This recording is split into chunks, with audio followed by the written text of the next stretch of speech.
Hi friends, welcome back to Andhra కుట్టి beauty and home.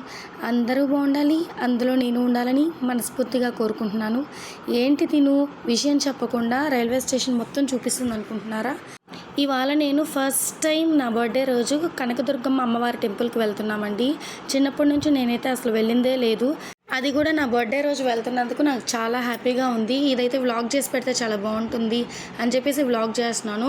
And మేము train వచ్చేసి early morning 9:36 time చూపించాను కదండి. ఆ టైంలో మేము ట్రైన్ అనేది ఎక్కాము. ట్రైన్ ఎక్కిన తర్వాత ఈ పాప ఉంది కదండి, చాలా నాటి అండి, చాలా కలిసిపోతుంది. కొత్త లేదు, పాత లేదు. అలానే వ్లాగ్ అంతా షూట్ చేసి మిమ్మల్ని ఇబ్బంది పెట్టడం నాకైతే అస్సలు ఇష్టం లేదండి. అండ్ ఇది వచ్చేసి విజయవాడకు ముందు కృష్ణా బ్యారేజ్ వస్తుంది కదండి, అదన్నమాట. అండ్ ఈ కృష్ణా బ్యారేజ్ వచ్చినప్పుడు ట్రైన్ చాలా స్లోగా వెళ్ళిందండి. అసలు మా కంపార్ట్మెంట్లో ఉన్న వాళ్ళైతే సెల్ఫీలు, వీడియోస్, ఫొటోస్ చాలా దిగుతున్నారు. అండ్ అలానే కొంతమంది అయితే వాటర్ బాటిల్స్, కాయిన్స్, పసుపు కుంకాలు వేశారు కొంతమంది. వాళ్ళని చూసి నేను కూడా కాయిన్స్ వేశాను. అలానే మా కంపార్ట్మెంట్లో ఉన్న వాళ్ళందరూ ట్రైన్ ఎక్కిన దగ్గర నుండి గలగలా మాట్లాడుతూనే ఉన్నారు. అలాంటి వాళ్ళందరూ ఒక్కసారిగా కృష్ణానది వచ్చేసరికి పిన్ డ్రాప్ సైలెంట్ అయిపోయి నేచర్ని బాగా ఎంజాయ్ చేస్తున్నారు. అలానే ఇక్కడ ఒక 15 మినిట్స్ అండి ట్రైన్ ఆగిపోయింది. చాలా బాగుంది. అయితే మాత్రం ట్రైన్ చాలా స్లోగా వెళ్ళింది. నెక్స్ట్ ఇక మేము విజయవాడ రైల్వే స్టేషన్లో దిగేసాము. అక్కడ నుండి అమ్మవారి టెంపుల్కి ఆటో చార్జెస్ వచ్చేసి 10 or 20 రూపీస్ అని మాకు తెలిసిన వాళ్ళు చెప్పారు. కానీ తీరా చూస్తే అక్కడ మాత్రం పర్ పర్సన్కి 150 రూపీస్ అని చెప్పారు. ఇంకా మళ్ళీ అమ్మవారి టెంపుల్కి వెళ్తే ఇవన్నీ ఎందుకులే అనేసి నాకు మా వారికి అంటే 300 రూపీస్ ఇచ్చేసాం మేము. ఇక్కడ ఆటో డ్రైవర్స్ కొత్త వాళ్ళకి అమౌంట్ ఎంతైనా చెప్పేటట్టున్నారండి.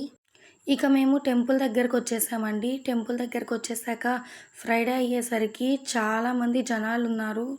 ఇక మేము లిఫ్ట్లో వెళ్ళిపోదాము దర్శనానికి అని చెప్పేసి లగేజ్ కౌంటర్లో లగేజ్ పెట్టేశాము. ఇక నెక్స్ట్ వచ్చేసి మొబైల్ నాట్ అలౌడ్ అంటుంది. అందుకనేసి నేను నా మొబైల్ వరకు అక్కడ పెట్టేశాను. నేను కౌంటర్లో పెట్టేసి ఇక మా వారి మొబైల్ వరకు అలో చేశారు వాళ్ళు మీడియా అని చెప్పేసరికి. కానీ తెలియకుండా చాలామంది అండి మొబైల్స్ తీసుకొచ్చున్నారు. వాళ్ళ వరకు ఎలా అలో చేశారో నాకైతే తెలీదు. ఇది చూడండి, టెంపుల్ లోపల ఎంత బాగుంది, చాలా బాగుంది కదండి. ఇక్కడ చూడండి అమ్మవారి ఫేస్ చాలా కళగా చాలా బాగుంది కదండి. కనకదుర్గమ్మ అమ్మవారి టెంపుల్లో నిద్ర చేస్తే చాలా మంచిదన్నారు. కానీ మాకు అసలు టైం లేక నిద్ర చేయలేకపోయాము. నెక్స్ట్ టైం మాత్రం కంపల్సరీ అమ్మవారి దగ్గర నిద్ర చేసి వెళ్ళాలని డిసైడ్ అయి ఉన్నాను నేను. అండ్ ఇవి వచ్చేసి తులాభారం అంటండి, చాలా బాగుంది.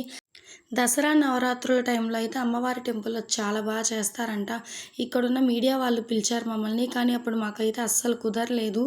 ఇక్కడే ఫోటోగ్రాఫర్స్ ఉండి ఫొటోస్ తీసి వెంటనే ఫొటోస్ కడిగి కూడా ఇచ్చేస్తున్నారు. ఇక మేము ప్రసాదం కౌంటర్ దగ్గరకు వచ్చేసి లడ్డూలు, పులిహోర ఇవి తీసుకున్నామండి. తీసుకొని ప్రశాంతంగా కాస్త అమ్మవారిని మనసులో స్మరించుకున్నాము. అలానే ఈ క్లిప్పింగ్ ఒకసారి చూడండి, విజయవాడ మొత్తం కనిపిస్తుంది. ఇక మేము టెంపుల్లోనే గోశాల పెట్టారు, అక్కడికి వెళ్ళేసి గోమాతలని దర్శించుకున్నామండి. ఇక్కడ టెంపుల్ కానీ మెయింటెనెన్స్ కానీ చాలా బాగుందండి. కాకపోతే పూజారులు చాలా కమర్షియల్. వాళ్ళు నోటితో అడగలేక చేతులతో 500 నోట్ చూపిస్తున్నారండి. అంత వెయ్యాలి బ్రాహ్మణ భోజనం అని. మన దగ్గర ఎంత ఉంటే అంత తీసుకోవట్లేదు బ్రాహ్మిన్స్. కొంతమంది అయితే తీసేసుకుంటారు. మొత్తానికి మేము అమ్మవారి దయ వల్ల గర్భగుడి లోపలికి వెళ్ళి టికెట్ లేకుండా దర్శనం అనేది చేసుకున్నాము. యాక్చువల్గా అయితే 100 రూపీస్, 200, 500 టికెట్స్ ఉంటాయంట. అవి చాలా ఎక్స్పెన్సివ్ అనిపించింది మాకు. ఇక మీడియా అని చెప్పేసి కార్డు చూపించాక మీకు ఫ్రీ అండి అని చెప్పారు. ఇక మేము టెంపుల్ నుండి బయటకు వచ్చేసాము. టెంపుల్ బయట ఉన్న షాప్స్లో ఒక చిన్న ఫోటో ఫ్రేమ్ తీసుకున్నాను. అది ఏంది అంటే గడపలక్ష్మి అమ్మవారి ఫోటో ఫ్రేమ్ అండి. ఇది 50 రూపీసో 100 రూపీసో అండి. తీసుకున్నాను, ఎప్పటి నుంచో తీసుకోవాలనుకున్నాను, ఇప్పటికి కుదిరింది. ఇక నెక్స్ట్ మేము వచ్చేసి రైల్వే స్టేషన్కి వచ్చేసాము. ఇక్కడ మేము వెళ్ళాల్సిన ట్రైన్ రెడీగా ఉంది.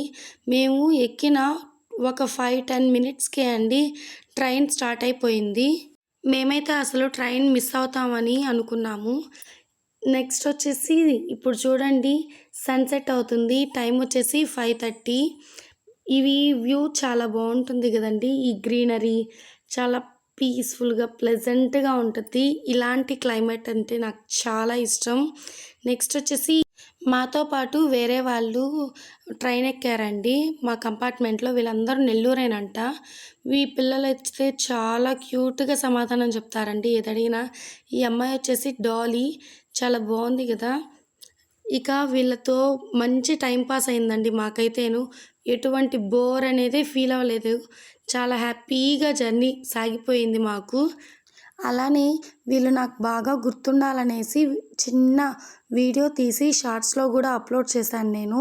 అండ్ ఐ హోప్ నేను పెట్టిన ఈ వ్లాగ్ మీ అందరికీ కనుక నచ్చినట్లయితే ప్లీజ్ లైక్ చేయండి, షేర్ చేయండి. కొత్త వాళ్ళు ఎవరైనా చూస్తున్నట్లయితే సబ్స్క్రైబ్ చేయడం మాత్రం మర్చిపోకండి. Thank you so much. Bye bye.